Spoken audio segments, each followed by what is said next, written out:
Okay, so I have shared my screen, and the this will be the first interactive TS session for this course. Can you confirm if you're able to see my screen?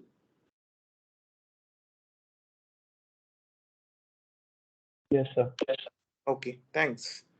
Okay, so it's exact 6 now, so let's begin today's session. So again, welcome to this course, interactive session for the course NPTEL course, Applied Linear Algebra for Signal Processing, Data Analytics, and Machine Learning.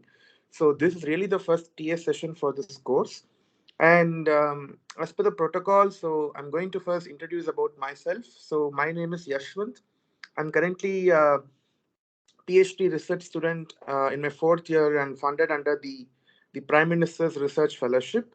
And I'm currently with the Department of Electrical Communication Engineering at the Indian Institute of Science, Bangalore. So I'm advised by Professor Chandra Murthy, who is also from this, who is a faculty member from the same department, DC at IISc. And my broad research interests lie in statistical signal processing, wireless communications, and in general on communication systems and etc. While for my PhD, I currently focus on the problems related to this intelligent reflecting surfaces for 5G and beyond wireless communications. So always feel free to contact me. So this is my email ID, which spells as Yashvanth L at the rate of iisc.ac.in. You can also find more about me in this given web link. Nonetheless, don't worry. So all the this is what I heard from NPTEL, so that I will be giving all the notes that I'll be using for my TA sessions along with the recordings, which will be posted on YouTube. So I hope the links of both of these will be shared with you during the line of course. So jumping right into the topic that I intend to cover for today is basically really the topics that Professor Aditya Jagannatham had covered in the first week lectures, namely some basics on vectors, basics of matrices, and also some applications to beamforming, which is a very, very well established topic in the context of wireless communications. Okay, so the way I would like to conduct my session is like this. So I have divided my session into two parts. So one is the first part is basically really going to be the summary of the course material that professor had covered in his lectures. And the second part of this session, I will be taking some problem solving sessions where I will based on the material that was covered this week, I will solve some questions. So this is really the agenda. So before I begin, does anyone have any question? You can unmute and ask.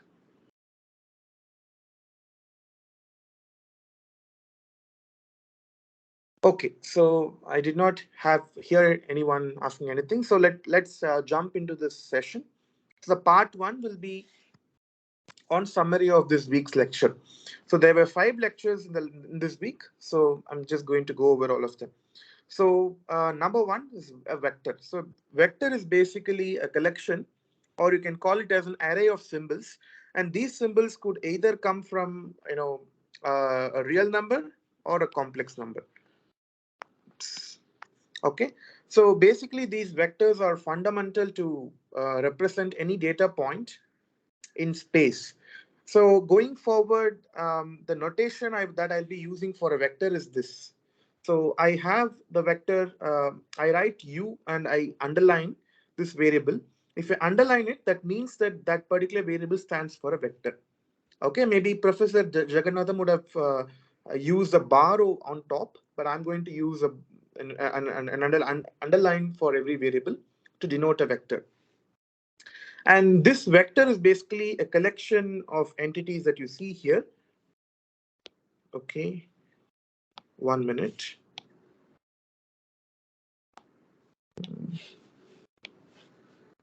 Yeah, so vector is a collection of entities. For in this particular example, you see there are n elements, u1, u2, and so on till un, right?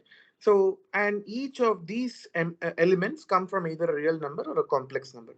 And the notation to denote this fact that it's an n-dimensional vector, and from which field of numbers does each entry come from is denoted by this particular notation.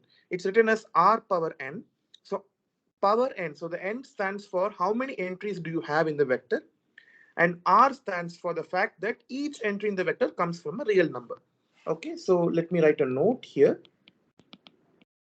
So r means real number, and on the same token, if I write c, it's called complex number. So these are basically calligraphic notations to denote the set of real numbers and set of complex numbers. Okay, so this will be a very standard notation we will be using.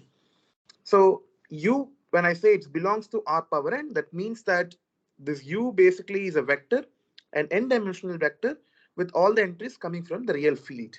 Okay, an example is basically to specify any point in three-dimensional space. So three-dimensional space means I take n equal to 3, right? So here is a small picture here. If I want to represent the data point 1, 1, 1, whose coordinate is 1, 1, 1, then how do I go about reaching that point from the origin? So I climb 1 unit on the x-axis, then I climb 1 unit on the y-axis, and I climb 1 unit on the z-axis. If I do this, then I will arrive at this particular point that I'm marking it here. And that particular point has a, you can represent that point as a vector, 1, 1, 1, which clearly lies in R cube. Okay, or I will, sometimes say r power 3, or I will say r to the 3, all are synonymous. Okay, so this is basically the notion of what a vector is. Now, what are the fundamental operations with vectors? Okay, there are two fundamental operations. One is the addition of vectors. Suppose you have a vector u and you have a vector v. Both are of n-dimensional space. Um, for the sake of exposition, let's consider that both of them come from a real field. All the entries are from real field. Then addition of these two vectors, that is u plus v, will also give rise to another vector z, you know, such that this vector, the entries of this vector will be the addition of the corresponding entries in the vectors u and v. So if I add u and v vector, then the first element in the sum of the two vectors will be u1 plus v1, where u1 and v1 are the first entries of the vectors u and v.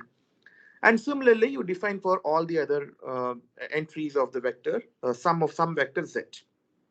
So this is the addition of vectors. Now, what is scalar product of vectors?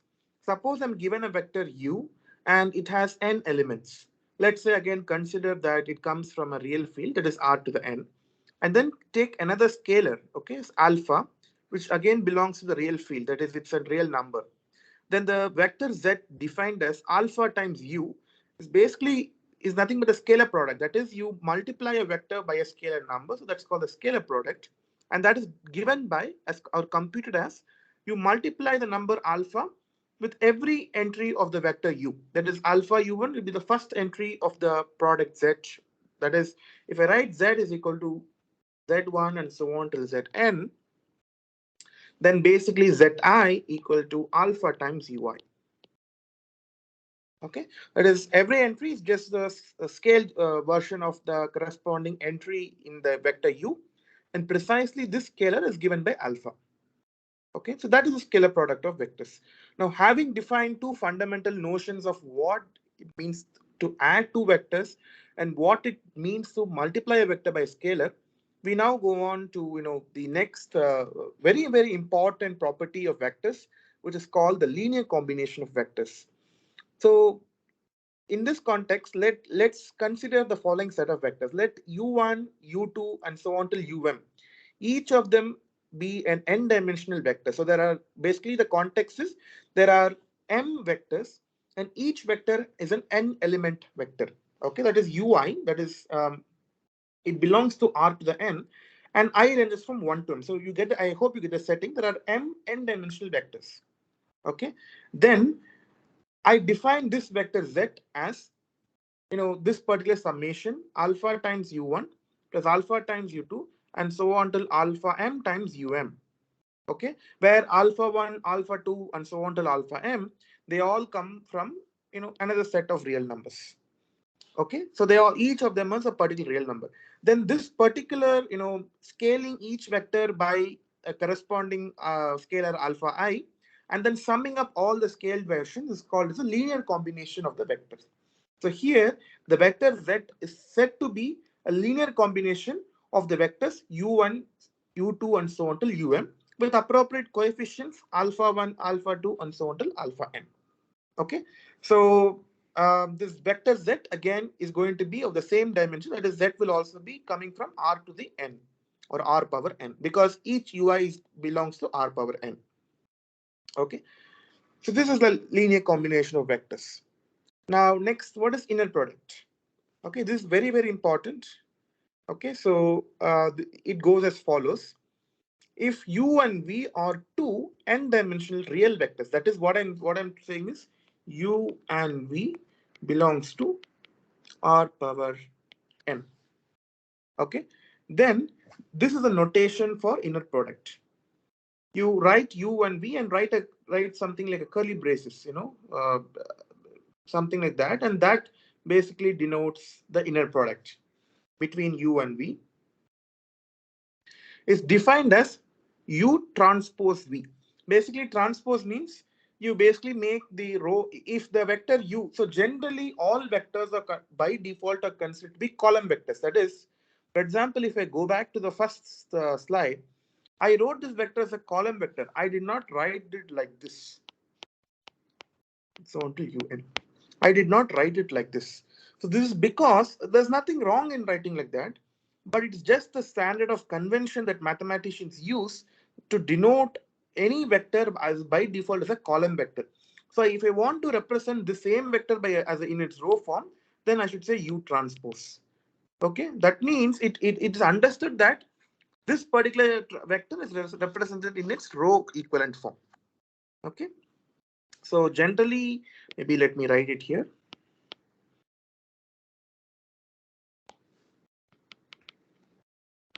All vectors are by default column vectors unless otherwise specified.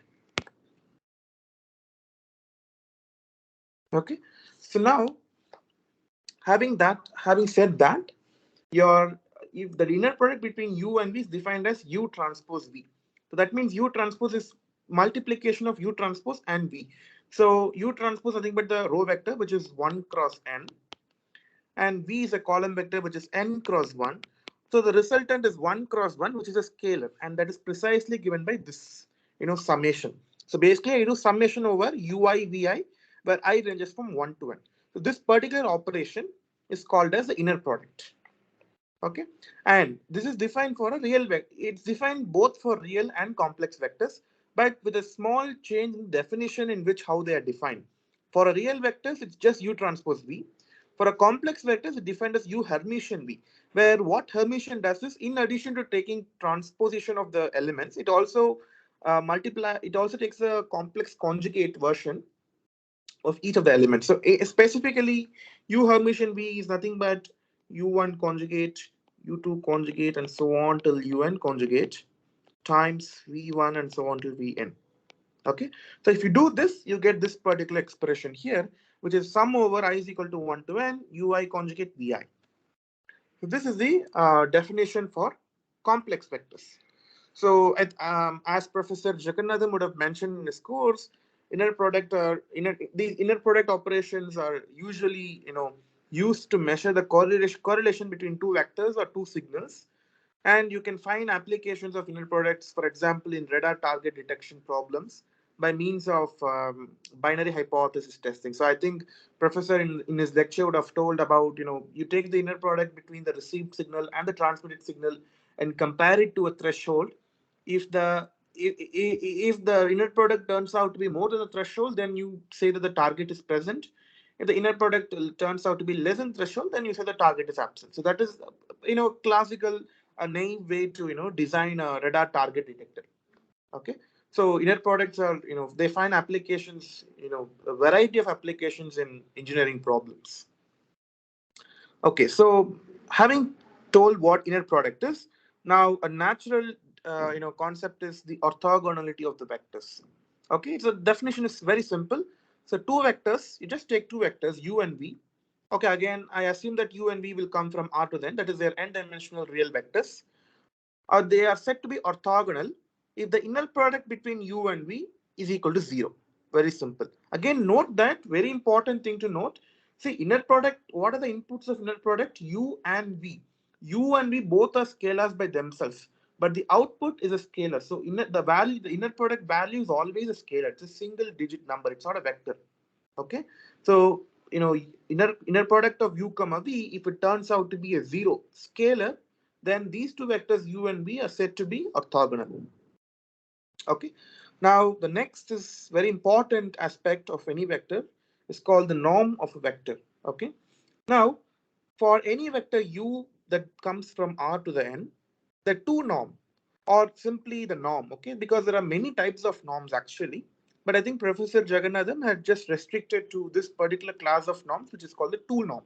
Because if you remember, he would have written the precisely like this. Oops, sorry. Simply the norm, the two norm is denoted by like this. You write the vector u, and on both the sides, okay, both the sides you basically write two vertical bars, and in the subscript of the bar you write 2. This 2 comes here as 2 norm. Okay, in general it can be, you can have other numbers also, like there's also something called, you know one norm, that's actually called L1 norm. Okay, L is just used to denote it's a vector.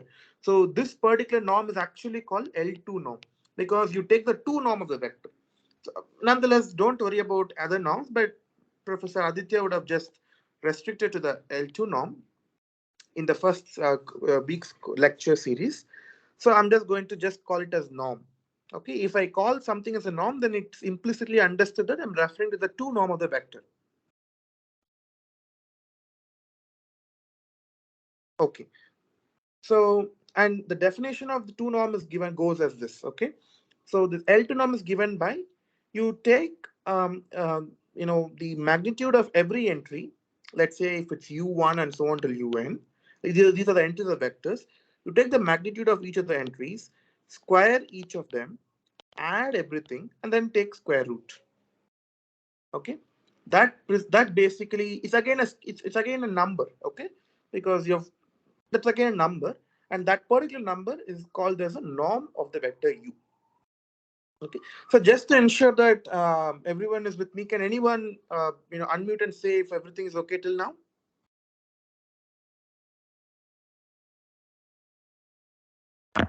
Yes. Yes, sir. Everything okay. Okay, yeah, thanks. So this is defined as a norm of vector u. Okay, so there are some properties of this. There are norm of any vector. So I'm just listing down here. Okay, so norm of any vector is is always greater than or equal to 0. Be it any vector you take from Rn or Cn. It doesn't matter what are the entries. The norm is always positive. Okay, it's always greater than or equal to 0. Norm can never be a negative number. Okay, now not just that. So we have covered the first property. The second property says that if the norm of a vector turns out to be 0, that can happen only if the vector itself is a 0 vector. Any vector, even if one of the entries is non-zero, the norm should strictly be positive. That is, the inequality here will not come if you use a strictly positive number vector. So, I mean, even if one of the entries is strictly non-zero, that is, it need not be positive or negative. Can be any number, but it should be strictly non-zero. Then the norm of the vector can never be equal to 0. It can only be strictly greater than 0. Okay, that is the second property. Now, the third property I think professor would have introduced, that is for any vector take u, if you divide the vector u by its norm. So what do I mean by this? So let's say u1 and so on to un. These are the entries of the vector u. Okay. Now, Sir, one second. Can you just tell about the second point again? What is it? That matrix doesn't exist, is it? If u equal to 0? no. This is not a matrix. It's a vector. What I'm trying Okay. to say is, if u is equal to 0, all I'm trying to say is the norm. See, okay, let me maybe take some time. So what I'm trying to say is very simple. So if u is equal to 0, what does it mean? All the entries are 0. Okay. Now, if you compute the norm using this definition here, that means what? 0 plus 0 and so on till 0. Square root of 0 is also 0, which implies that norm of this u is equal to 0. Okay. Now what I'm trying to tell is more than this. Suppose if the norm is 0, the someone told you that norm of the vector is 0, then that is possible only if the vector itself is a 0 vector. Okay. Okay. Is this clear? Okay. Yeah. Okay. So Okay. all I'm trying to say is the first property says that norm will be strictly greater than or equal to 0. The second property says that it will be 0 only under one condition, when the vector itself is a full 0 vector.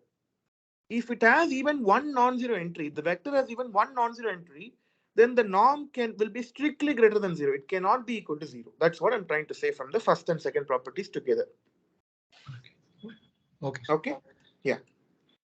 So now the third property says that for any vector u, you divide every entry of the vector by the norm of the vector u. Okay. Then this vector is a unit norm vector. Okay. This something will prove today why it should be unit norm. Next is the fourth property, which says that if you take the square of the norm, right, it's basically you remove the square root from this place because it's square on both sides. You just have summation over mod of ui square. This basically measures the energy of vectors and signals.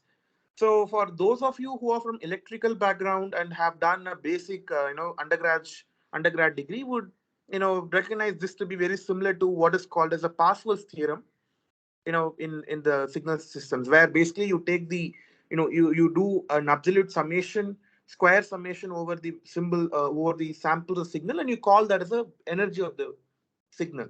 That is very very similar, or this basically norm definition is reminiscent of the same operation what we do in Parseval's theorem. That's why it's called the energy of the vector or signal. And final property, which I don't recollect if professor had done, but this is a very important property. You take any scalar which is either from a real field or a complex field, then you multiply this alpha by the vector u and then take the norm. Okay, you can show that that norm is equal to absolute value of alpha times the norm of u itself. Basically the alpha will come out and you need to put an additional absolute value and then multiply it by the norm of the vector u itself. So this particular proof we will see it today. Okay, and this is precisely the reason why if you take any vector u divided by its norm is a unit norm vector. Okay, so the property 3 follows from property 5. Okay, we will see this in today's tutorial. The next aspect is the distance between two vectors. If you have given two vectors u and v, you take the difference between the two vectors u minus v and then take the norm of the resultant vector. That is basically denotes the distance between the two vectors u and v. Next is Cauchy-Schwarz inequality. It's extremely important because this is one single fundamental inequality which people use left, right, and center in variety of applications. Okay, so it's very very important. So have this in mind always. So the inequality goes like this. What you do, you take any two vectors u and v, take the inner product between u and v. So inner product is a number. Okay, then take the absolute value of this inner product. You can show that this is always less than or equal to L2 norm, that is the norm of u times norm of v. Okay, so basically I have tried to expand it what it means. That is basically inner product, as I told, is basically summation of the product of the individual entries. Okay, now I have also included a conjugate sign just because if it's a real number, taking the complex conjugate of real number is again the real number itself. What I'm trying to say is if vi belongs to R, then vi conjugate is same as vi. There is nothing like complex conjugate of real number. It's the same of itself. That's why for to have a more general notation, I have included the complex conjugate itself. So you take the mod over summation over I is equal to 1 to n ui vi conjugate is less than or equal to this is the norm of u and this is the norm of v. Okay, so one application that professor had described in class is the beamforming in wireless applications. So what it says is, suppose you have a base station and there's n antenna, that is the base station has n antennas, and there is a user, okay, mobile user, and the user wants to communicate with the base station some data. Okay, let's say since there are n antennas, the data that the user sends from this side will propagate over n parts because there are n antennas. Each antenna will receive one copy of the data that the user wants to send. Okay, you can model this system mathematically like this. So any received signal at the ith antenna, of course, at the base station. Okay, base station is like a signal tower that all of us see in our real world. So there are some tall towers, right? They are called base stations. Okay, so the received signal at the ith antenna. So for example, so if I have n antenna base station, then I ranges from 1 to capital N. Okay, is equal to is given by this modeling expression yi equal to hix plus ni, where yi is the received signal at the ith antenna. HI is the channel between the UE, that is UE is what is also called the user equipment or the user itself, whoever has the mobile phone. Okay, UE and the ith antenna. X is the data symbol that the user wants to send to the tower base station. And Ni is basically the noise that is added at the ith antenna. So this is basically the modeling equation of a typical wireless communication system. Noise represents some imperfections in the channel. Okay. Now, if this is the received signal of the ith antenna, you can collect all the received symbols or signals across all the n antennas, and you can stack them as a vector. That I'm showing it here.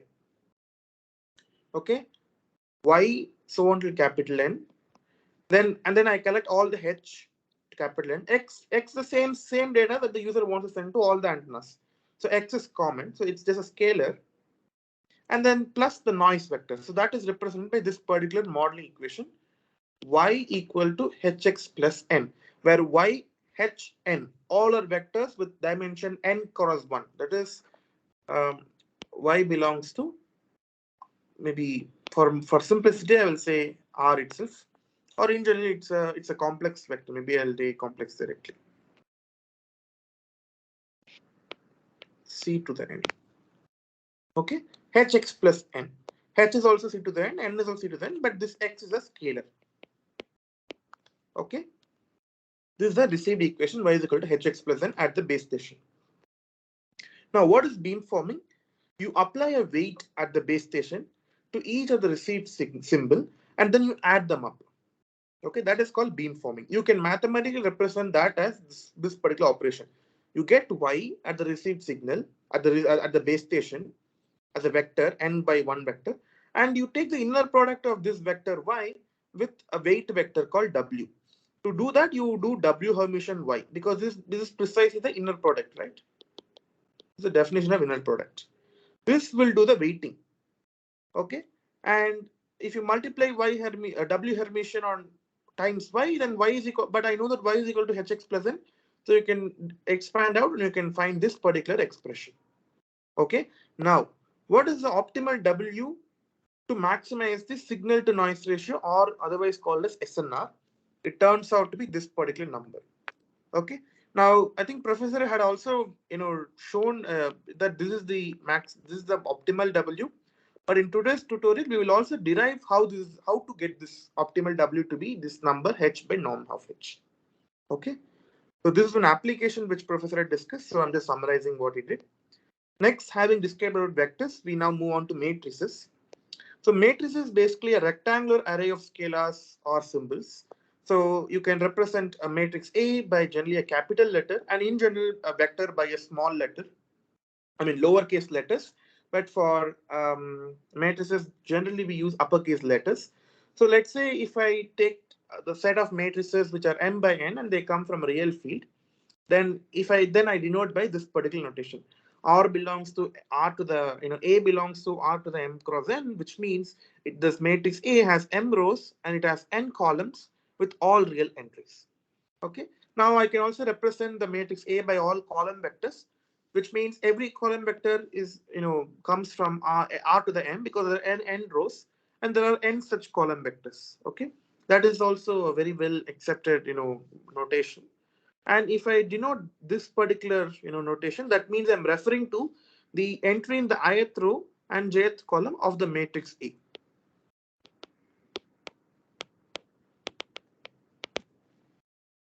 Okay.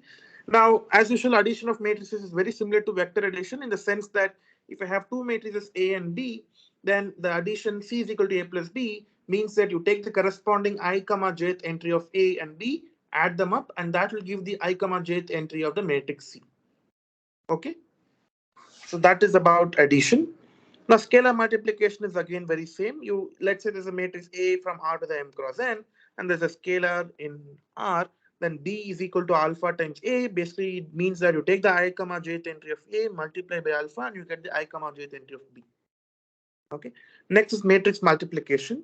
So if you have two matrices A and B, which are from R to the m by n and R to the p by q, then the matrix C, defined as AB, is a multiplication of two matrices. Two aspects are very important in this concept. The multiplication of the matrix A and B is defined only if n equal to p. That is, the number of columns in the first matrix A should equal the number of rows in the second matrix B. And if that holds true, AB is defined. That is, the multiplication of A and B is defined. And the resultant matrix C will have dimension m by q. That is, you take the number of rows in the first matrix and the number of columns in the second matrix. That will constitute the dimension of the resultant product. This is about matrix multiplication. And then next we have linear independence of vectors. This is again very important. So what I'm doing is I take the vectors v1 all the way till vm. Okay, there are n dimensional vector. Okay, let's say each one are n dimensional. They are said to be linearly independent if if I take the linear combination of all the vectors u1 till um, and if it becomes a zero vector, if and only if all the alpha 1, alpha 2, and so on till alpha m are equal to 0. Okay, what I hope you understand. What I'm trying to say is if I'm able to find a linear combination of u1 and so on till um equal to 0 for some choice of coefficients, and if they are linearly independent, that means it's possible only if each of the coefficient itself is equal to 0. Okay, that is, even if one alpha i's are not equal to 0, then the summation, that is a linear combination of the vectors, will strictly not be a zero vector. If it happens to be a zero vector, then no longer these vectors are linearly independent. They will become linearly dependent. Okay, or other words, you can think like this. If I have a linear combination of the vectors u1 and so on till um equal to zero vector, even after having one of the coefficient, that is one of the alpha i's, to be non-zero, then these vectors are necessarily linearly dependent. They cannot be linearly independent. Okay. Now, with that, having said that, what is rank of a matrix? So for that, let's consider matrix in R to the m by n. The column rank is defined as the maximum number of linearly independent columns of A, and row rank is defined as maximum number of linearly independent rows. Okay, and in general, row rank of any matrix is definitely equal to the column rank of the same matrix, and so we generally call that number as rank of A. Okay, these are some properties that rank of a matrix can never exceed the min of m comma n, where m and n are the number of rows and number of columns. Okay, so it's at most the number of rows or number of columns. And one way to determine the rank of matrix is to basically perform the Gaussian elimination and then count the number of non-zero rows. So this is also professor introduced. Sometimes in high school it's also introduced called the echelon form. You basically compute the echelon form and check for the number of non-zero rows. Then that determines the rank of a matrix. And the final topic that professor had discussed was the column space of matrix A. Okay, so for that you take a matrix A, and let's see that there are n column vectors. Okay, each vector is of dimension r power m. That is, it's an m dimensional vector. There are n such columns, so that comprises matrix A. Then the collection of all vectors of the form Ax, okay, where x belongs to any arbitrary vector in an n-dimensional space, is called the column space of A. Basically, a column space of A is a collection of vectors. Okay, it's not just one vector; it's a collection of so many vectors, and each vector can be represented as Ax. Okay, that is, let's say if I write a vector y, some arbitrary vector, this y belongs to column space of A only if you can write y is equal to Ax for some some arbitrary x. If I'm able to write y is the vector y is equal to ax, then that means y lies in the column space of the matrix A. Okay, mathematically, people define in set notation like this. So that is C of A. This is nothing but the column space of A. Is defined as, so I'm writing set notation. That means a collection of y. But what is y? It's an m-dimensional vector. So collection of vectors such that ax equal to y for every x in R to the n. Okay, that is, you take a particular, you take all possible vectors in the n-dimensional space and apply the matrix and multiply it with by the matrix A, and the resultant vector, you collect all such resultant vectors. That particular collection is said to constitute the column space of matrix A. That is the definition of the column space. Okay, so these are the this was, of course, it took a little long time, but quick summary of what professor had done in the last 5 lectures. So with this in having said the background, we will now solve some problems for the rest of the time that we have for today. So the first question is this. Okay, okay, so before I move forward, does anyone have any question?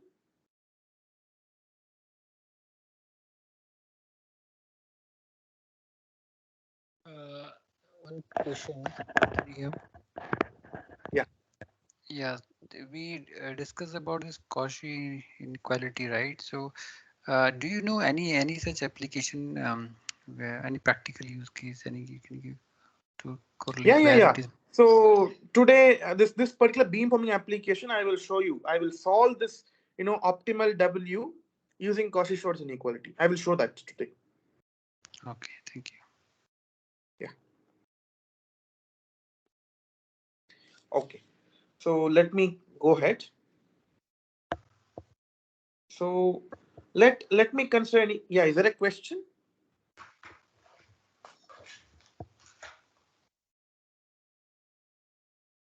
Okay. So let me consider any vector v in R to the n. Okay, and alpha is in R. Okay. Then the question is, prove that norm of alpha v equal to mod of alpha times norm of v. This is same as the property which I wrote in summary, and I told I'll prove it. So this is what I'm going to prove now. Okay. Sir, can we write a 2 by 2 matrix in column vector as a column Yeah, vector? yeah. Sure. So 2 by 2 matrix as column vectors form. So let me consider A as like this. Okay, 2, 1, -1, 0.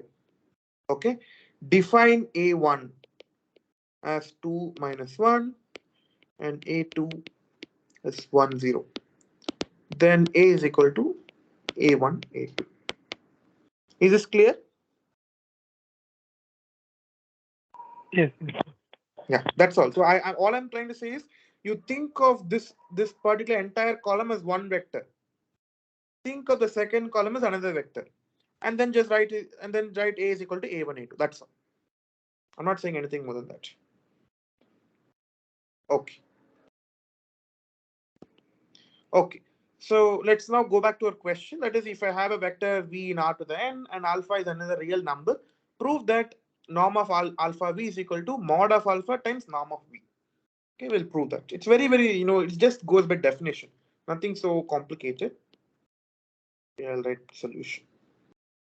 Oops.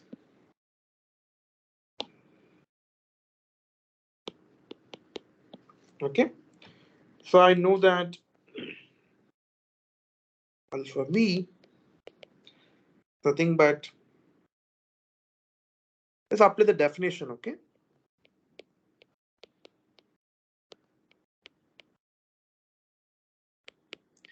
Please let me know if you're not able to follow. First, I apply the definition of what norm is. Okay. Then this can be written as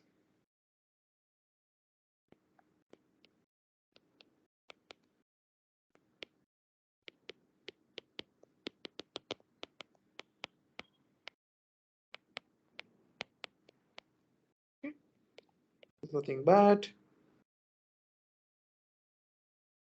oops, sorry, there's a small, there's not alpha 1, it's just 1 alpha.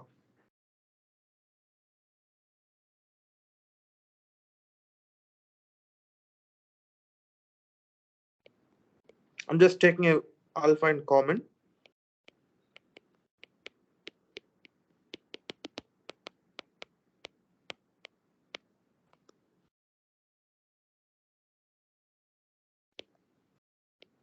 Then taking alpha out of the square root.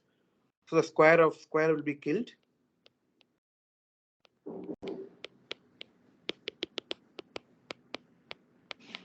And this is precisely the definition of norm of V.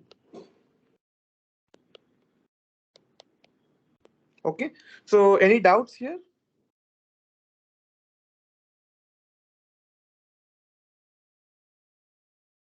Okay, so I think it's clear. Okay, so let me just take an example to show this. Okay, so let me take V is equal to 1, 2, 3. Let me take, alpha equal to -2. Okay, then what is alpha times u V vector? This multiply every entry of V by -2. -2, -4, -6. So now compute this norm of alpha V.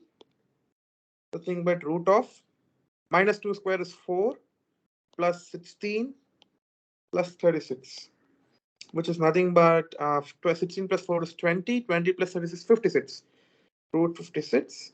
You can write 56 as 14 times 4 is nothing but 2 root 14. Okay. Now let's take norm of V. It's nothing but 1 square plus 2 square plus 3 square, which is nothing but root of 1 plus 4 plus 9, which is equals to root 14. Now, what is mod of alpha times norm of V2? Equal to 2 root 14, which is same as norm of alpha V. Okay. So this is an example to show that this is one of the property of norm. Okay. Now, what is the corollary? Any vector V divided by norm of V is always equal to a unit vector. Okay. Why is this true? Let's define the vector Z as V by norm of V. Okay. If I call Z as a unit vector, I need to take the norm of Z, right? Okay, I should write unit norm.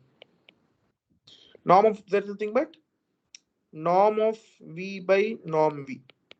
Now you can consider alpha to be 1 by norm V. Okay. There's nothing but then what is this? Alpha into V. Nothing but norm mod alpha times norm of V. But what is norm alpha? 1 by norm V. Because norm V is always greater or equal to 0. It's a real positive number, which means mod of alpha is same as alpha itself. Because it's a real positive number. Times mod of V, it cancels and equal to 1. That's why if you divide any vector by its norm, it gives a unit norm vector. Okay? Fine. Now, the next property of norm, which I did not say to the summary, is I'm going to prove now. Let me take this. Question 2. This is also called as triangle inequality of norms.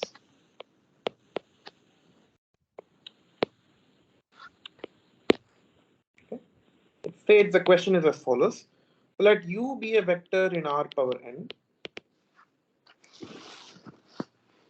and V be a vector in R power n.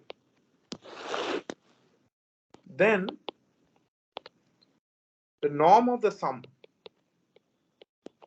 that is, you take the sum and then take norm, right? So it's called norm of the sum. It's always less than or equal to the sum of the norms.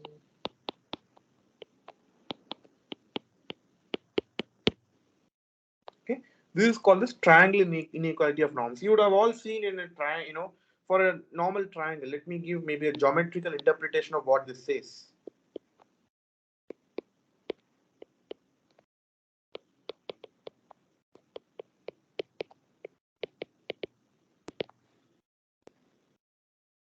So maybe in your high school you'd have learned, suppose it's a vector u, that is a vector v. Okay.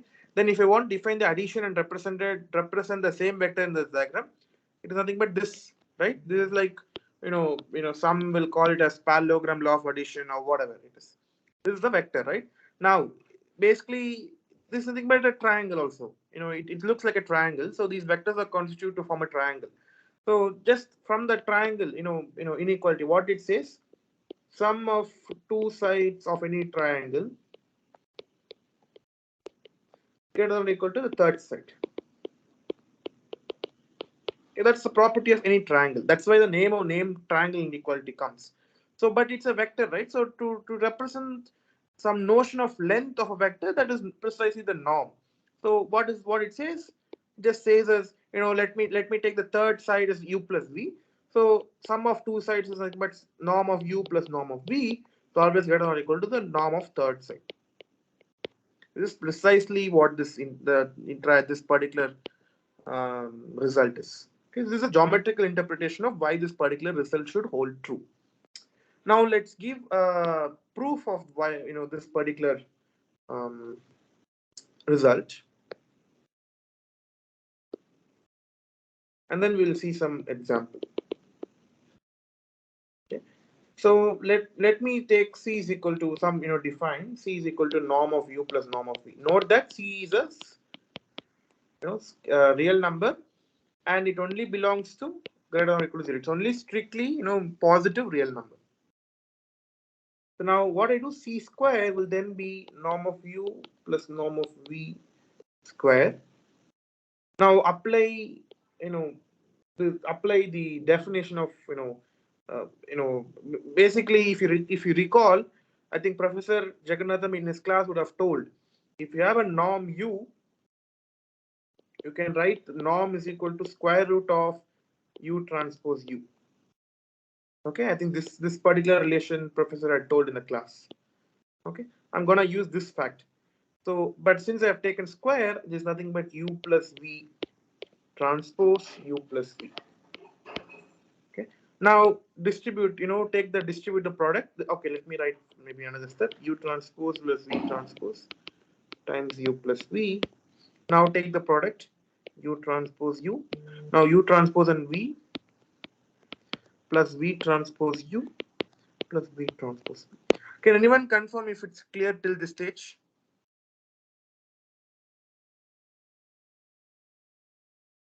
Yes, sir. Yeah, thanks. Okay, now what is the first term is nothing but norm of u square itself by definition. The last term is norm of v itself. Now this you can show that u transpose v and v transpose u are both same. Okay, so I'm gonna take 2 times u transpose v. Why is this true? Let's see. U transpose v is nothing but summation over ui vi. V transpose u is nothing but summation over vi ui. But multiplication is commutative. Both are equivalent, right? So u transpose v and v transpose u both are same. So they are both they basically evaluate to the same number. That's where I took v transpose u is equal to as u transpose v, and so since the addition I wrote 2 times u transpose v. Okay. Now by CS inequality. What is CS? It stands for Cauchy-Schwarz inequality. Okay. U transpose v is utmost norm of u plus norm of v. That is Cauchy. Sorry, not plus. Sorry. Times norm of v. Okay. There was a mod sign, but of course now I'm this. So if this is true, then this is also true. Okay. This also is true. Okay. So now what I can say is then c square is less than or equal to norm u square plus 2 times norm u norm v plus norm v square. Now this resembles the form a square plus 2ab plus b square, where a, b are scalars. The same as norm u plus norm v the whole square. So means c square is less than or equal to norm u plus norm v the whole square, or C is less than or equal to norm U plus norm V. But what was C? Norm of U plus V. That was the definition. Implies norm of U plus V is equal to norm of U plus norm of V. Very again fundamental result. In fact, if you see, rigorous definition of mathematics, this is one of the defining principles of what a norm should satisfy. Okay? So this is Cauchy-Schwarz inequality. Let's see an example. Sorry, this is triangle inequality. The example is as follows. Let's say the vector u is equal to 1, 2, 3, and vector v is equal to, let's say, -1, 0, 1. Okay. Now, norm of u is equal to, you can show that it's root 14. Norm of v equal to, it's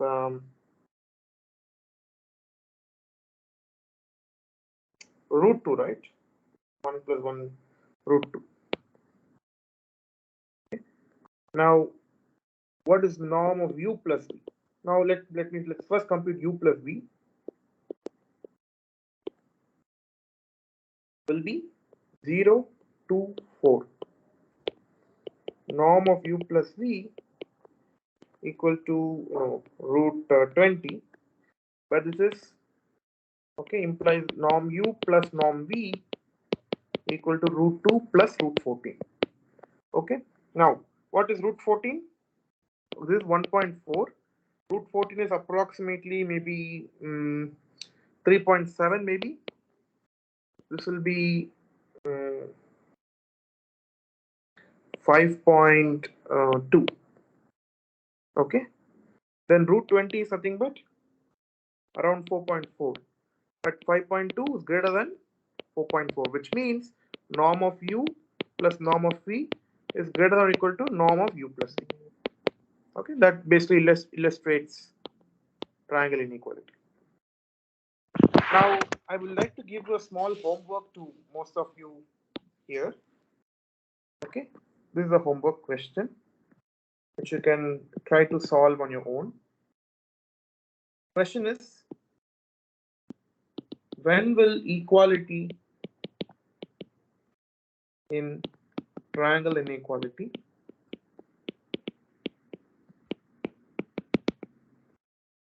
holds true? Okay, just try to find out the answer. That is essentially what I'm trying. What I'm trying to ask is, for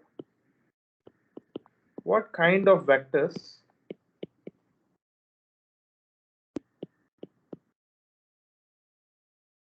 does norm of u plus norm of v equals norm of u plus norm of v?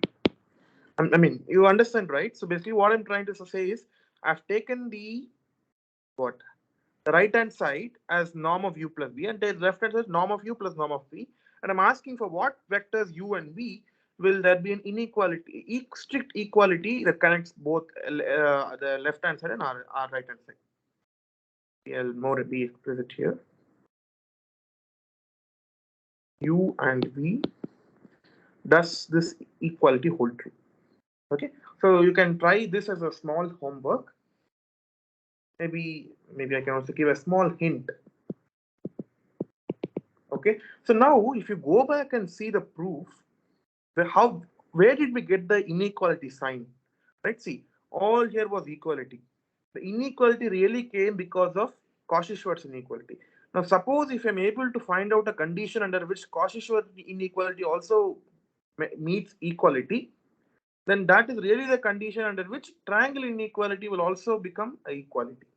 Okay, so essentially it boils down to asking what vectors should you choose, or what kind of vectors will satisfy triangle inequality with strict equality. Okay, so it turns, I'm just giving directly the answer, but you should do kind of a rigorous proof of why this is the case. I'm giving you the hint directly.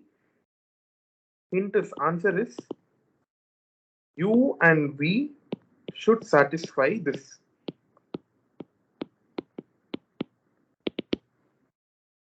Okay.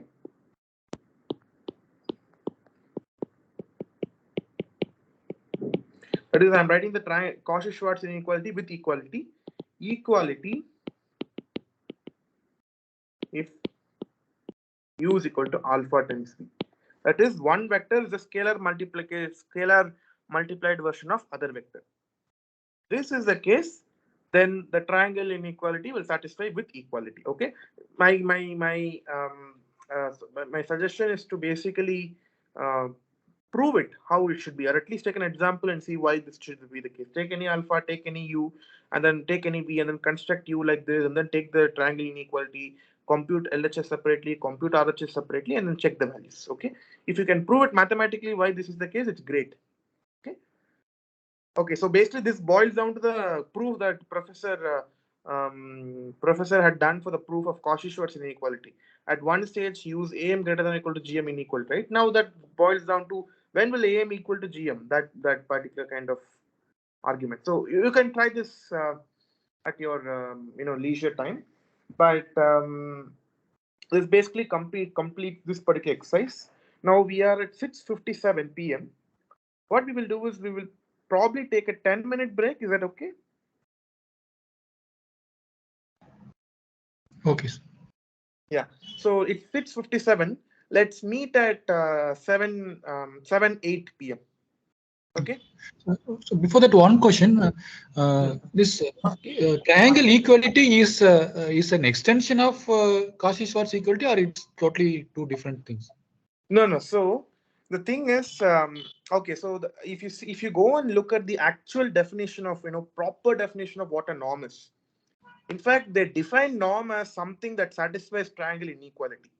Okay, and from this they derive Cauchy-Schwarz inequality. That's how generally proper mathematics is done. But if you're introduced Cauchy-Schwarz inequality upfront, then you can also derive triangle inequality as a consequence of Cauchy-Schwarz, like what we did now.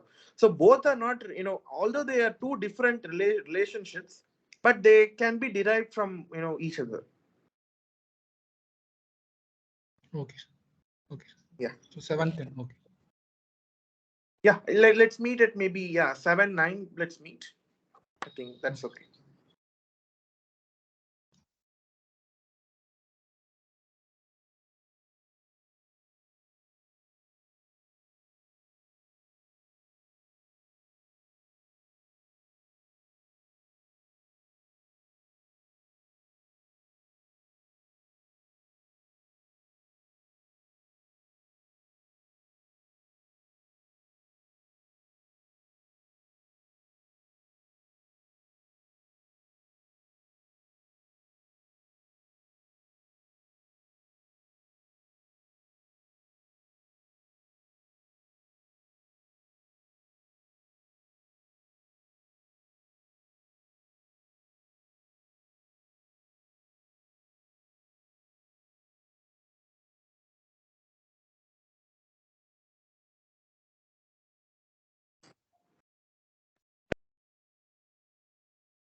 I hope I'm audible. Yes. Yeah, thanks.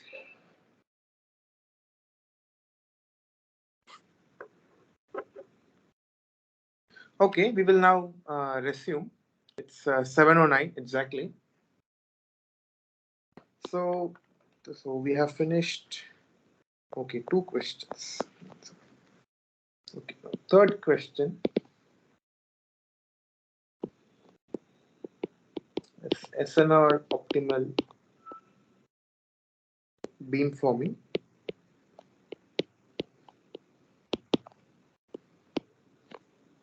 Or it's also called maximal ratio combining. It's in short MRC because it's maximum ratio combining in SIMO wireless communications. Okay, so the setup is as follows. So let's say there's a UE. UE means user. All right, user equipment. For example, it could be a mobile phone.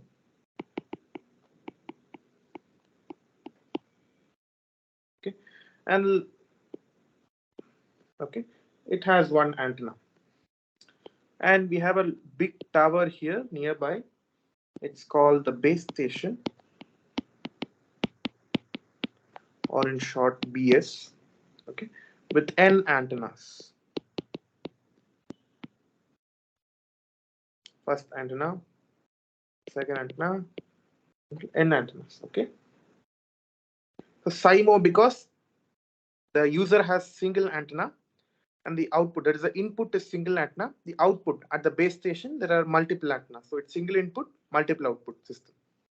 This is X1, this is the second stream, and so on to this is nth stream.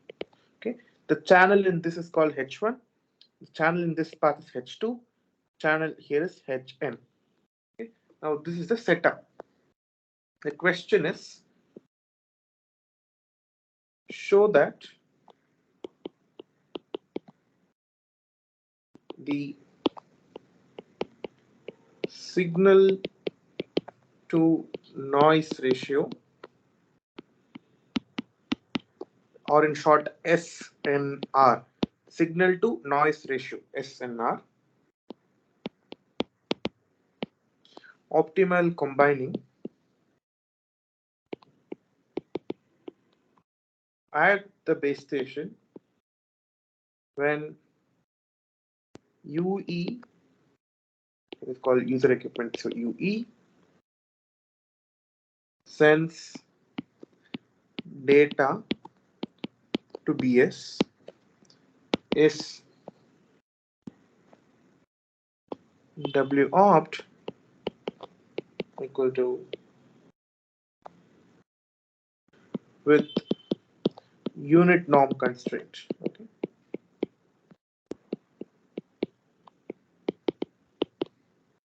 W opt equal to 1H, where H is the channel between UE and base station. Okay, so this is actually the concept that professor had illustrated in class, but I'm proving it rigorous, using the tools that we have seen today in today's class on how to obtain this optimal, beamforming vector using some simple tools like Cauchy-Schwarz inequality. Okay, so first for that, what it says, how should you design the optimal combiner? That is optimal in SNR. So what is SNR? Signal to noise ratio. Okay, so in general, we would want to reduce the noise. Okay, that means the signal to noise ratio is defined as the power of the signal divided by power in the noise. If I want to reduce the noise, that means SNR should be as high as possible. So then the problem is I need to find the W, that is the beamforming weight, such that the output signal to noise ratio is as high as possible. That is the question. That is the simple mathematical problem. Let's first write down solution. Okay. First, let's write the received signal, and then let's systematically analyze how to solve this. Okay. This is a base station. We saw that can be given as y is equal to hx plus n. Okay. This is an n by 1 vector. This is an n by 1 vector. This is a 1 cross 1 scalar. This is an n by 1 vector. Okay. Now, after combining,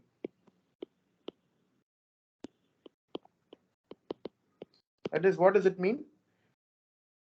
I just take the inner product, or I just pre-multiply, or take the inner product of the received signal with some weight given by W. Let me write.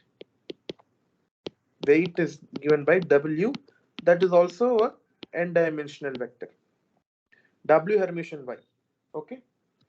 Equal to W Hermitian Hx plus n, because that is what is Y, right? That's nothing but W Hermitian Hx plus W Hermitian n. Now, can anyone tell me what is the dimension of W Hermitian Y? What is W Hermitian Y? What is the dimension? Is it n cross 1, or is it 1 cross n, or is it n cross n, or is it 1 cross 1?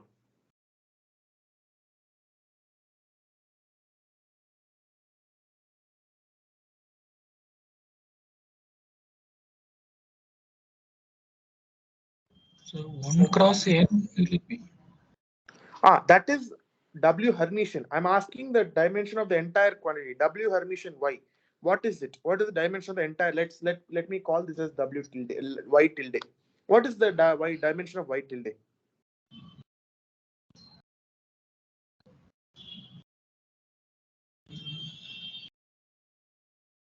Yeah, so you were on the track. So W Hermitian is 1 cross n, and Y is nothing but n cross 1. So what is the total dimension then?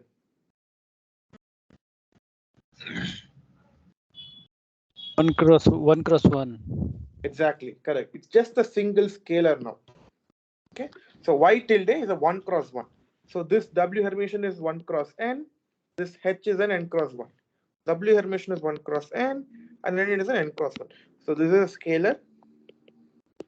This is also scalar.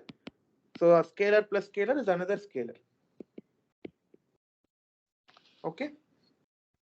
So let me read. Maybe if I write it like this, you can see it easily. Y tilde is nothing but W Hermitian H x plus W Hermitian Hn, which is nothing but summation over Wi conjugate Hi times x, where I is equal to 1 to capital N, plus, oops, sorry, there's a small bug here, just N. W I conjugate Ni, I is equal to 1 to N. So is this clear? Is this now clear how everything is a scalar now?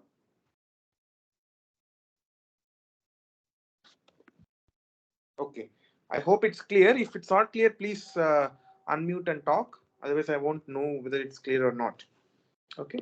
Now, this part is called the signal part. And this part is called the noise part, because I'm again doing a weighting of the noise. Remember, N was noise to me. This is a noise. I'm just adding all the noise component, but giving weight to each of the noise component. That's all. So still, it's a noise part. Okay. So now, what is SNR? SNR is defined as the power in signal part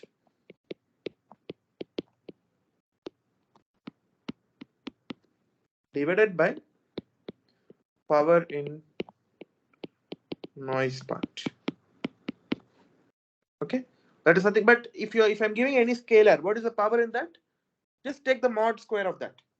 That is the power or energy. This is nothing. This is nothing but I'm just taking the square of the first term. Mod of summation I is equal to 1 to n Wi conjugate Hi square into x square. Okay, divided by, okay, mod to 1 to n W conjugate Ni square. But there is a small catch here. I will define what is called the average, average SNR. So I will take another operator which some of you might not be familiar with, but don't worry about it for now because that is not the important, part of this question. This is also called, in addition to the mod square, I also take an operation over that. That is called expectation operator. Okay. For those of you who are, yeah, is there a question? Yeah, please go ahead.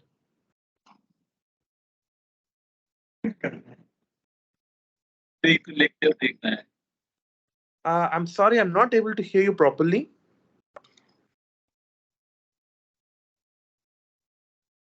Mr. Prashant, right? Your voice is big. It breaks often, so I'm not able to hear you properly.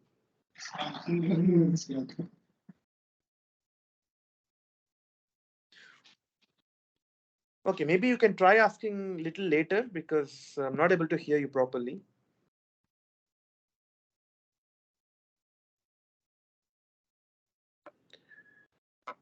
Okay, let's go ahead. This is called the expectation operator. Or in simple words, mean. Okay, if you have a sample, what is the mean or average? You average over the quantity in the denominator. Why average? Because noise is generally, random in nature. Generally, we don't have control over noise. So we generally model it as some random, parameter or random variable. And so if you want to define something called average SNR, on average, what is the performance? You tend to take the average of all the noise samples. So that is mathematically captured by this, this operator called expectation operator. But if you don't know this, nothing to worry about it, because that's not the main part of this particular question. If for those of you who are familiar with probability theory, you will know what I'm talking about.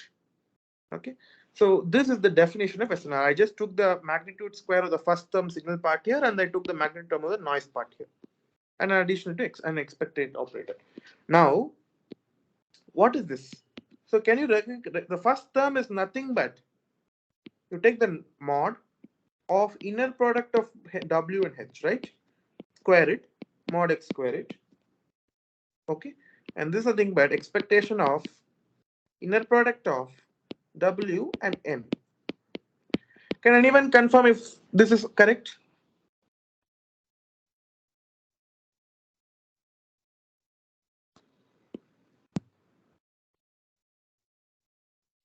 Anyone? At least can just to ensure that you're on the same track.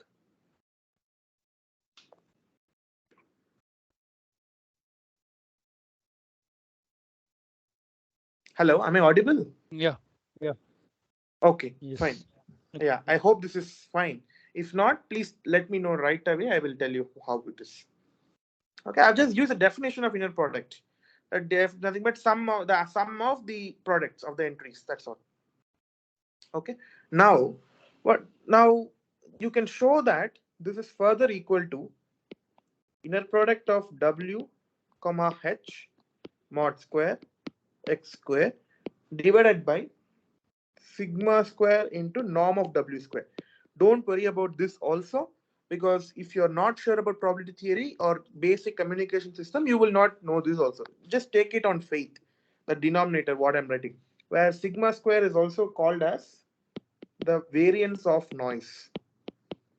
Okay, so for now, just know these technique, know these, some fundamentals here, but it's really not very important that what is this going on here, because it's just what is more important is what I'm going to do to the numerator. Okay, now can anyone tell me how I can bound this using Cauchy-Schwarz inequality? The numerator is nothing but the left hand side of Cauchy-Schwarz, right? This part. This is nothing but the inner product of W and H. Can anyone tell me the how I can bound this quantity using Cauchy-Schwarz? At least numerator. Can anyone tell me?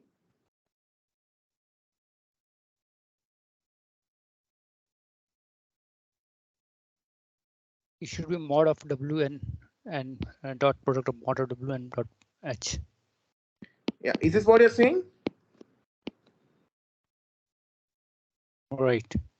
Correct. Thanks. That's correct. Indeed correct. So remember, let me recollect Cauchy-Schwarz inequality, at the side. It says that mod of inner product of W and H is at most norm of W into norm of H. This is my Cauchy-Schwarz inequality. Okay. I'm just using that here. Times x square by same denominator. Okay. So numerator denominator will cancel. This is equal to norm h square times x square by sigma square, where this is by Cauchy-Schwarz inequality. But when is this attainable? That is, when can you what I'm trying to say is this is the maximum SNR that I can get from the system. Okay, because see, this is independent of W. This is the maximum SNR I can get. Maximum achievable SNR. Okay, and the question is, when can I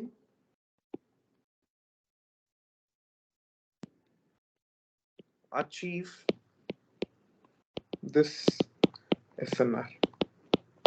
Okay, that basically boils down to asking. It basically boils down to asking, when does the equality in CS inequality holds true? Can anyone tell me the answer? Just now, a little while back, we saw in the session. When does Cauchy-Schwarz inequality hold with equality?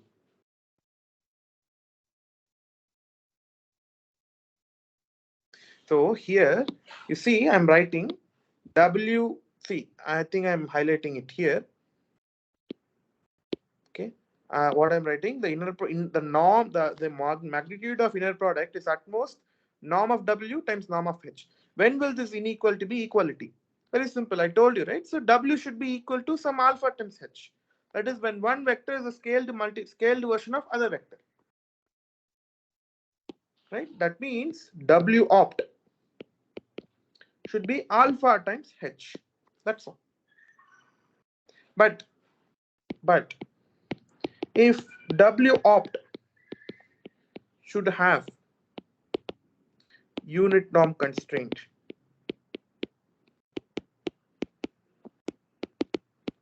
then alpha should be equal to 1 by norm of H. We saw that again in the first question itself. Right? So therefore, W ought equal to H by norm H. Is this clear? Can anyone confirm if this procedure of solving beamforming is clear?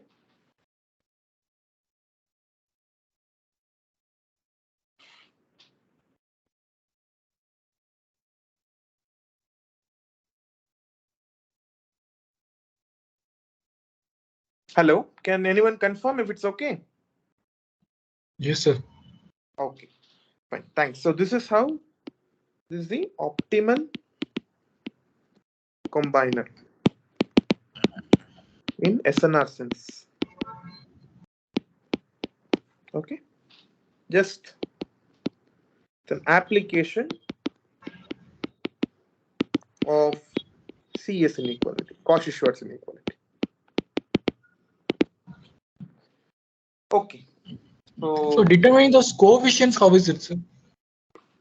Coefficients, right? So you see, let's say H. Okay, let me write down the coefficients explicitly. No problem. That means what? W1 opt, W2 opt, so on till Wn opt, because there are n antennas, equal to H1 by norm of H, H2 by norm of H, until Hn by norm of H. Is this clear? Yeah. So all I'm trying to say is, if there is this, let's say this is a system. Okay. if someone told you what is H1, H2, and so on to Hn, then the optimal weight that the base station has to use at its side should be this vector. Okay. Understood? Where norm of H is nothing but square root of summation over mod of Hi square. That is the definition of norm. That's all. Nothing more than that. This is also called maximal ratio combiner. Okay. Yeah. So for those of you who are more interested, I'll give you the reference. So it's called. So in fact, it's a book actually written by Professor Aditya Jagannathan.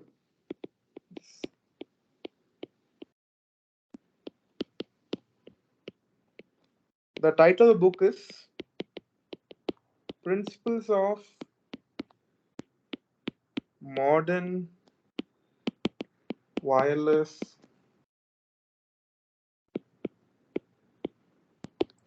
Communication Systems. It's a McGraw-Hill publication and 2016. Okay, so this is a reference.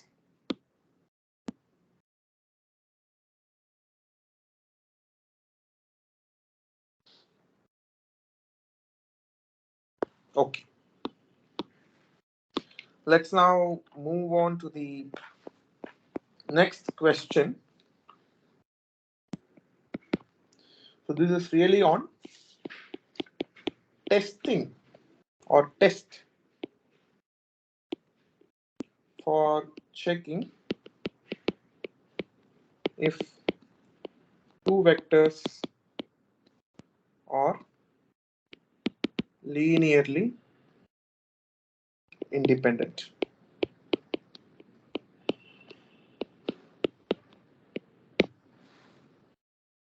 Okay, so basically what we told is, if I'm given a set of vectors, then whether I want to ascertain whether it's independent or not, what I'm supposed to do, I should equate, take some arbitrary linear combination, and I should, if the linear combination I'm taking is such that the coefficients are non-zero, it should not give a zero vector. In other words, I will get a linear combination of those vectors to be a zero vector only if all the alphas are zero. Okay, so in some sense, it's actually difficult to use that definition to check whether these vectors are linearly independent or not. So in this question, I'm going to, basically give a small procedure. It's a very simple procedure that you can, implement over the given vectors and easily see whether these vectors are linearly independent or not. Okay, so the procedure is as follows.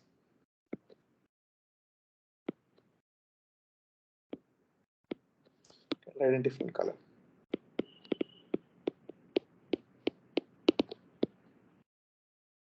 Suppose we want to check if u1, u2, u3, just three vectors. Okay, let me just take three vectors, are linearly independent or not. Li means linearly independent. Okay, that's step one. Construct a matrix. So remember, ui, that is all belong to n dimension where I is equal to 1, 2, 3.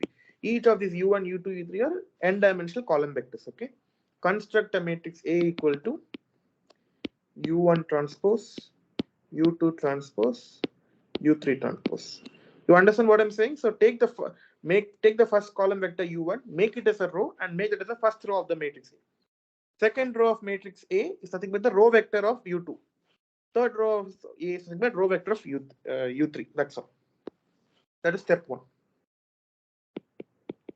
Step two, compute row rank of A. So if you remember, row rank, we told just perform Gaussian elimination and check the number of non-zero rows. That will determine the row rank of the matrix. So that also we know how to do it. The third step is if row rank equals to number of rows in A, then U1, U2, U3 are linearly independent. Else, that is, row rank is less than number of rows in A. Remember, it cannot be greater than number of rows in A because that was a property. Rank of a matrix is at most the number of is less than or equal to min of number of rows and min comma number of columns, right? So row rank can never be greater than number of rows in A. Can either be equal or it is strictly less than. Okay, so I'm considering the strictly less than case. That is else case. Then U1, U2, U3 are linearly dependent. Okay, sorry.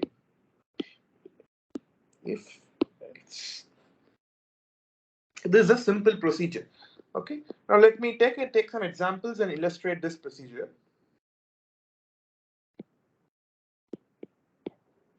Let me take an example one. Let me take U1 to be 2 minus 1 minus 1, U2 to be with n equal to 3. I'm just taking three-dimensional vectors. 1, 1, 0.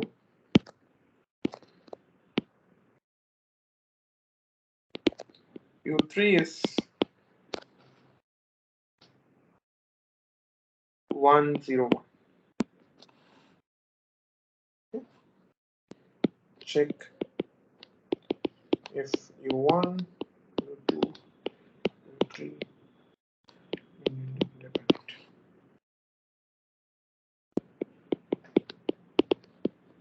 Step 1 is what? Construct the matrix. Construct A. Or A is nothing but take the first U1, make the row version, and that is the first row of A. 2 minus 1 minus 1. Second row of A is nothing but the row version of second vector. 1, 1, 0. And the third row is given by the row version of the third vector. 1, 0, 1. Okay. This is my matrix A. What is the step 2? Compute row rank of A. Okay. So let's use Gaussian elimination.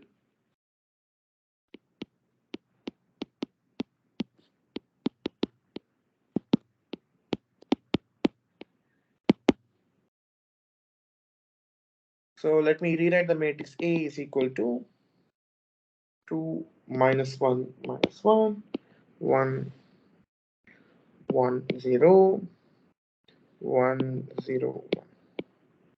Okay. Now what is the operation R2 implies? Because 1 is there, I need to make it 0. Or something, it's same as finding the echelon form. R2 minus half R1.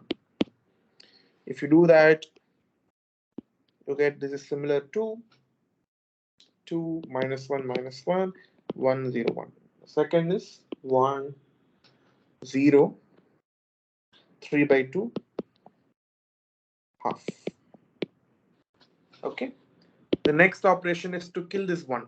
So R3 implies R3 minus 1 by. Did I make a mistake?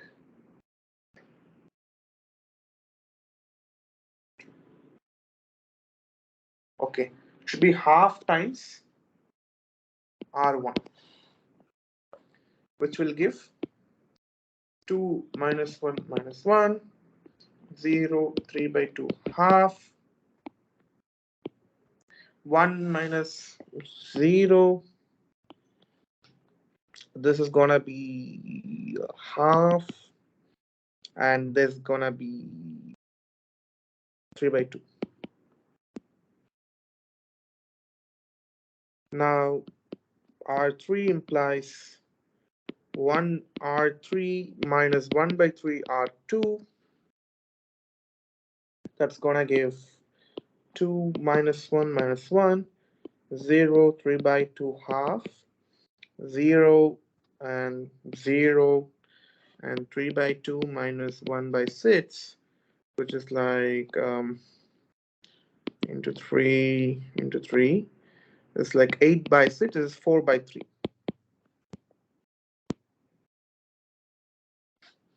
Okay.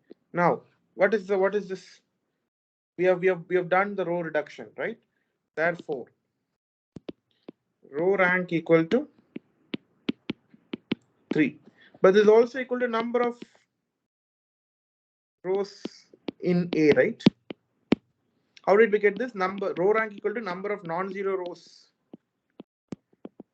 in, let's say, call this as, let's say, E matrix, or maybe some matrix, let's say U matrix. Number of non-zero rows in U. Let's write properly. U equal to this. Equal to 3, which is same as number of rows in A. What is the third step? If row rank equal to number of rows in A, then U1, U2, U3 are linearly independent, which is indeed the case, right? Row rank we got equal to 3, which is equal to number of rows. Therefore, U1, U2, U3 are linearly independent. Okay, I hope the procedure was clear. Now I will illustrate another example where U1, U2, and U3 turns out to be linearly dependent, and show that the row rank will be strictly less than number of rows in A. Okay.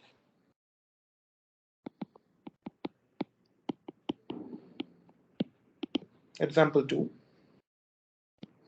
Consider U to be equal to 2, 1, 1, U1, U2 equal to 1, 1, 0, U3 equal to 1, 0, 1.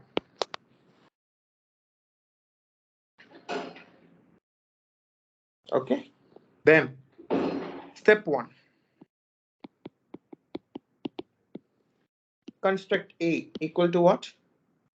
U1 transpose, U2 transpose, U3 transpose equal to 2, 1, 1, 1, 1, 0, 1, 0, 1. Step 2. Compute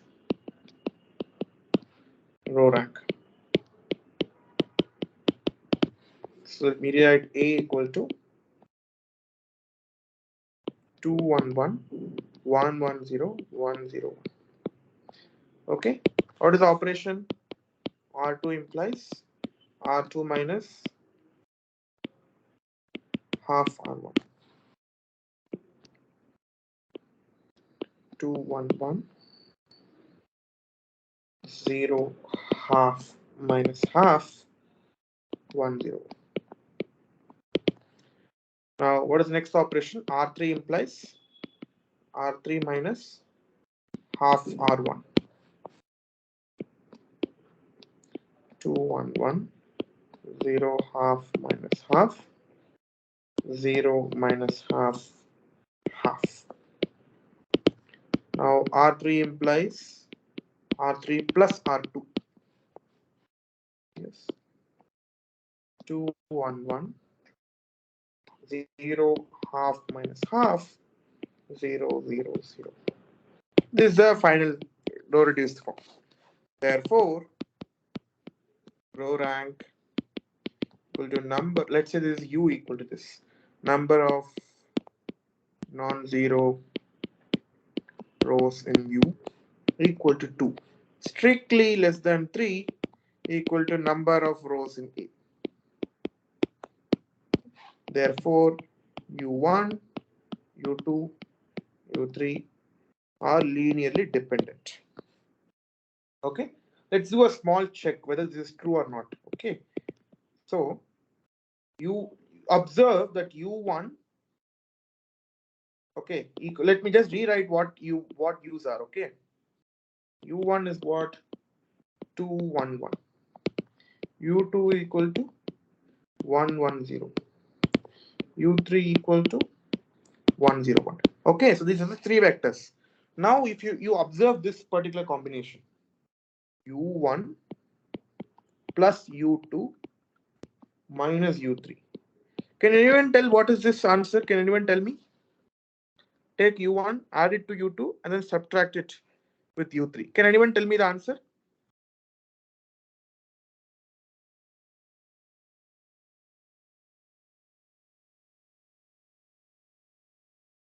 Oh, I'm sorry. There's a small mistake.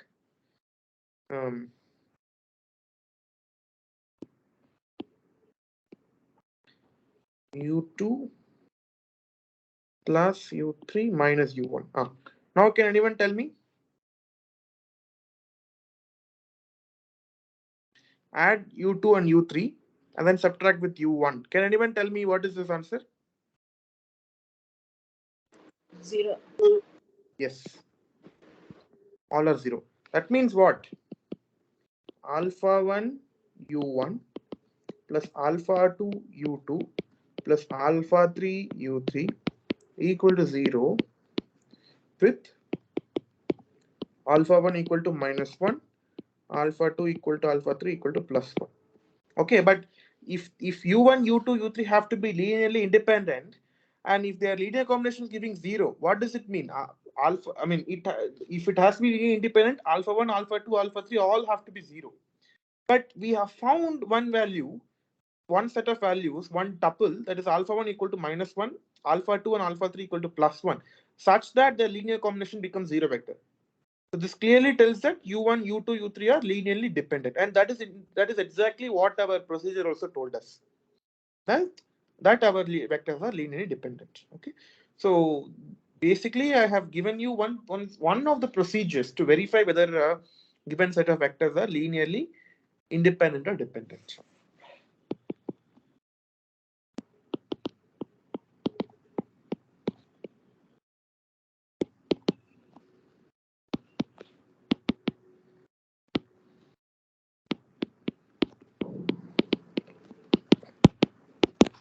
Okay, so this basically is the next question. Now I'm gonna give another property. Okay, this is really the fifth question or fifth part of the tutorial.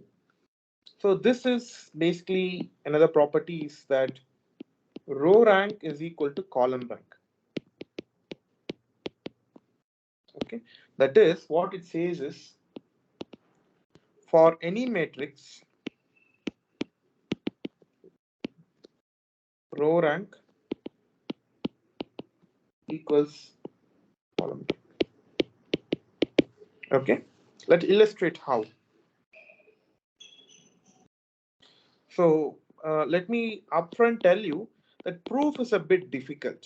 I mean, it is a bit involved. It's a bit involved means it's a bit you need to construct. There's something called, I think Professor did not introduce the notion of basis yet.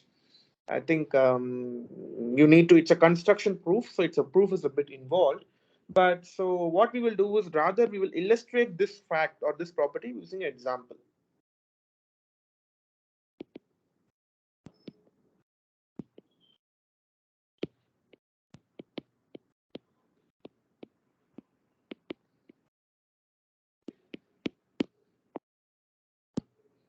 Example, let A equal to 1 0 1 0 0 1 2 1 0. Okay. Prove row rank equal to column rank. First, let's compute the row rank. Let's do row reduction. That is enough for us.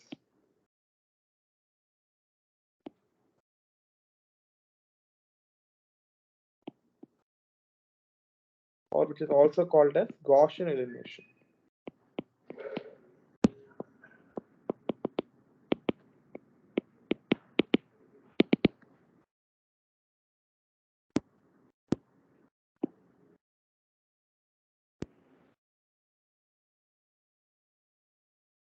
Okay, let me read the matrix A equal to 1 1 0 0, 0, 1, 2, 1, 0. Okay. So what is the first thing? R2 implies R2 minus R1. Similar to 1, 0, 0, 0, 0, 0, 2 minus 1, 0. That's all. I mean, I think this itself. Oh, there's a 1 here. Maybe if you want to do R2, an exchange R2 and R3, similar to 1, 0, 2, 0, 1, 0, 0, 0, minus 1. Okay, that's all. This is a row reduced form, right? So that means row rank equals number of non-zero rows equal to 3. Now, from this row reduced form itself, you can also find number of columns, column rank. Okay, so that is also something I would like to explore. So how, just like how row rank is equal to number of non-zero rows, column rank equal to number of pivots. Okay, I'm using the term pivots. Pivots means what is the first term in the so for example, if you see the last matrix, what is the first non-zero entry in a given row? For example, the first non-zero entry is 1 here. The first non-zero in the second row is this one, because the before that it's a 0. The first non-zero entry in the third row is the -1. Okay, so these are called the pivots. Okay, so how many pivots are there in this matrix? There are 3. So column rank is defined as number of pivots in the row reduced form, which is also equal to 3. Therefore, row rank equal to column rank.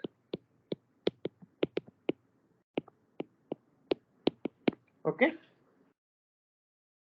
So this is just a numerical illustration of why row rank should be equal to column rank.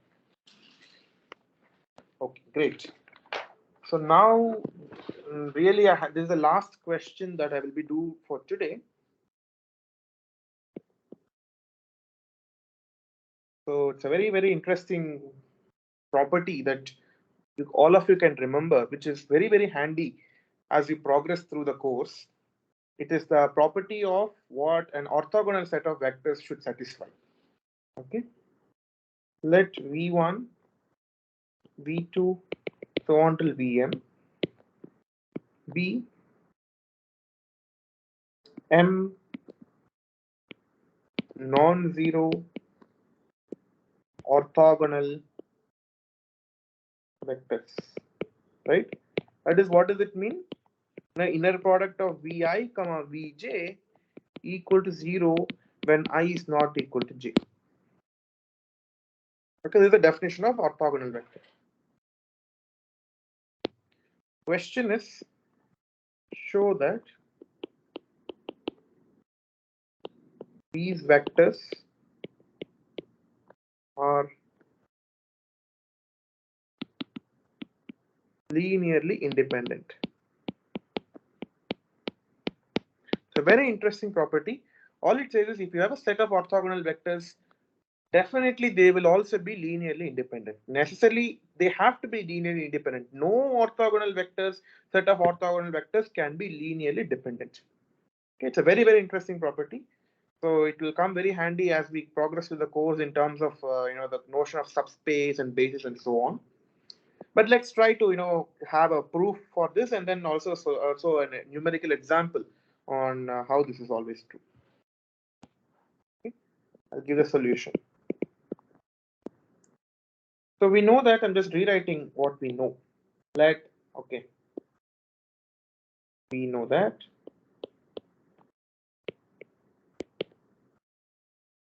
V1 so on till M, or maybe let be orthogonal.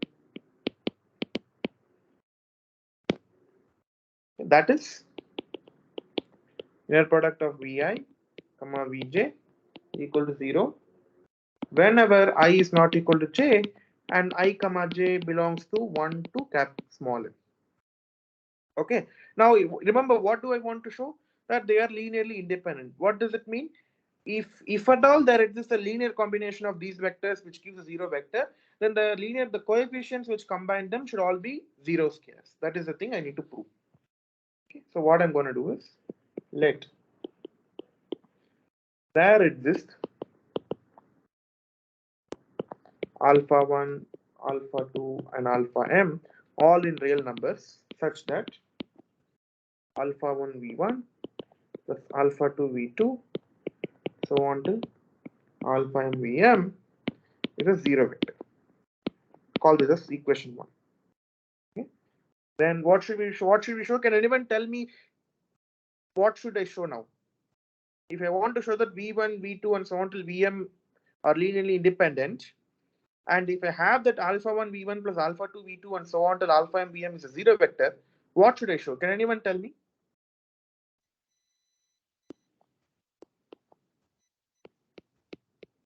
Yes, please. Can anyone tell? Linearly dependent. No. All I'm saying is I want to prove that alpha v1, v2, and so on till vm, they are all set of linearly independent vectors. Okay. We have Now, to show alpha 1, alpha 2 are 0. exactly. All are 0. Correct. We need to prove that alpha 1 equal to alpha 2 and equal so on till alpha m all are equal to 0. If I prove that, then I have established the fact that v1, v2, and so on till vm are all linearly independent. Okay. Now, to show that, what we will do first, multiply by v1 Hermitian on both sides to equation 1. That is, what do I have? Then I will have alpha 1 v1 Hermitian v1 plus alpha 2 times v1 Hermitian v2 so on till alpha m times v1 Hermitian v1 vm equal to v1 Hermitian zero vector. Okay. Now, but v1 to vm are all orthogonal vectors. So this guy is equal to 0. All of them are 0.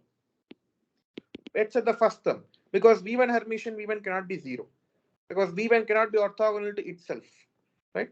But this is also 0 because I have this is a 0. I have a 0 vector. The RHS is also 0. What does it mean?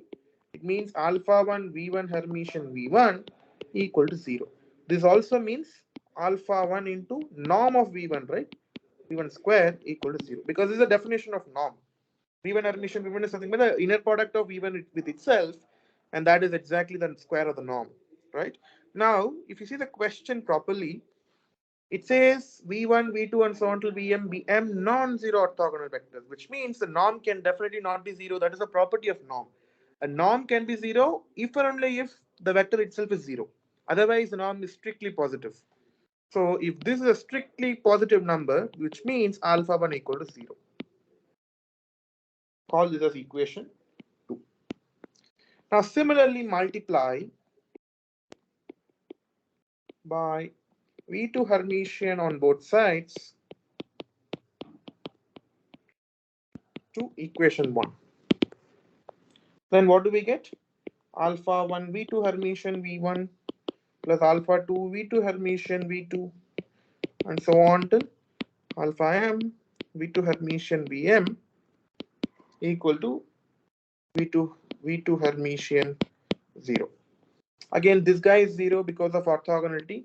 All these guys are 0. But this guy is not 0. So what do we get? Alpha 2 times norm of v2 square equal to 0. Again, by the same token that v2 is a non-zero vector, this is strictly positive number, implies the only possibility is alpha 2 must be 0. Call this is equation 3. Like that, you can keep on multiplying by v3 Hermitian and get alpha 3 equal to 0. Then multiply by v4 Hermitian, get alpha 4 equal to 0. And so on till vm Hermitian and get alpha m equal to 0. Right? Therefore, similarly, multiplying by vi Hermitian I equal to 3, 4, and so on till m on both sides to 1, we can show alpha 3 equal to alpha 4 so on till alpha m equal to 0. Call this equation 4. Okay. Therefore, from 2, 3, and 4. What was 2? Equation 2 was alpha 1 equal to 0. Equation 3 is alpha 2 equal to 0. Equation 4 is all the others was 0. What do we show then? Alpha 1 equal to alpha 2 and so on till alpha m equal to 0. Therefore, u1, u2 and so on till um are linearly independent. That completes the proof. So if there are any questions in this proof, please tell me right away. I can explain. Okay, so the final thing is just illustrate the same using example. Okay, let me consider v1 equal to 210, v2 equal to -120, v3 equal to 005. Okay, clearly you can see that the inner product v1, inner product between v1 v2 something but v1 Hermitian v2 is nothing but you can see that this is clearly 0. Similarly, you can show that v2 v3 equal to 0 and similarly v1 v3 all possible inner product are all 0 implies v1 v2 v3 are orthogonal. Now how to show they are linear independent? To check linear independence of these vectors, use the procedure. Step 1, construct A equal to v1 transpose, v2 transpose, v3 transpose. What is that? Just stack all these. Okay, let me show you here. I think you can see both simultaneously. 2, 1, 0, -1, 2, 0, 0, 0, 5. Sorry. Okay, now what you do? R2 implies R2 plus half R1. And it's similar to 2, 0, 0, 1, 5 by 2, 0, 0, 0, 5. Okay, it's done. Then means what? Row rank equal to 3 equal to number of number of rows in A. Therefore, v1, v2, 3 are linearly independent. Okay, so we showed that any set of orthogonal vectors are necessarily linearly independent. They can never be linearly dependent. Note, there is a small catch. It's not any set of orthogonal vectors. They should be non-zero. Very, very important. Because we use the fact non-zero to eliminate the fact that norm of any vector is not 0. Otherwise, alpha can be 0. I mean, otherwise it's possible that alpha is non-zero, still the norm is 0 and still, it can go through. So any set of non-zero orthogonal vectors are necessarily linearly independent. So this brings me to the end of this class. So if there are any questions, you can ask me. Otherwise, we can meet next week at the same time.